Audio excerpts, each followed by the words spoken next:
is a deterrent to poverty. And trust me, I'm one of the individuals that was born in abject poverty.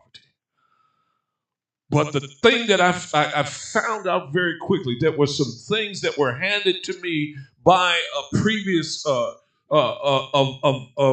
individuals that were in my family. That even though I loved them, they were wonderful people. I loved them from a core standpoint of being a family member, but it was not something that was healthy. And you need to look in your life, and especially if you're going to be a leader, and look down in your life and see, well, they might have done that, but that wasn't healthy.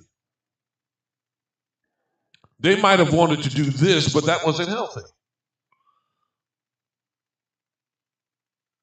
That might have been something that came from my culture, but that's not healthy.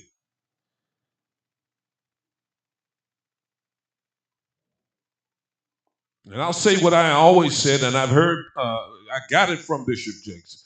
One of his catchphrases is to stop doing things that don't work. It's not working, and you're still doing it. You're doing it because it's something that gives you the ability for people to be comfortable around you. You're doing it because it was something that you saw your parents do. You're doing it because you heard it on the internet and it brings attention to you. You're doing it because it helps you to get more money. You're doing it because it's something that was connected to some celebrity that you're like. You're doing it because it's something that you feel that will bring attention to you. Stop it. It's not working. It's destroying you. It's destroying you. I never forget when I came around the age of 16 to Harlem, and I saw and during that time of the 70s, there was individuals that were strung out on heroin, and they were destroying themselves. I couldn't understand it. Wonderful people. But they would kill you in order to get that fix. And then when crack and came along, oh, forget about it. They would do something, and because of the addictiveness of these drugs, and they got some today that are just as addictive. Oxycontin and some of this stuff, I'm telling you right now. But my point is, it wasn't working. And they kept doing it and destroyed themselves, as well as other vices. Promiscuity and all those types of things, destroying families, children coming into this world not knowing who's their mother, who's their father. Mirroring the examples of broken people that didn't have the courage to take responsibility to stop doing things that don't work.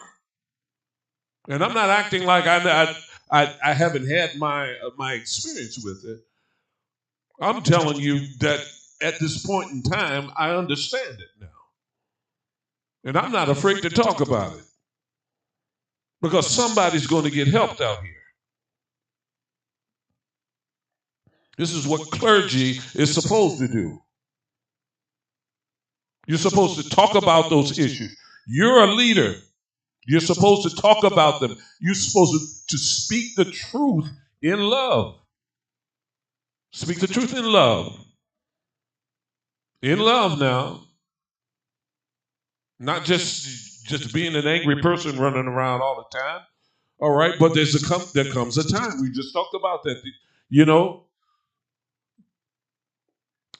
Not to speak the truth in love at key moments is evil. We just talked about that just a couple of minutes ago. But in this situation, we're talking about the fact that what is the substratum of poverty? The substratum of poverty is when the wicked borrows and does not pay back and don't have stewardship over the things that you have.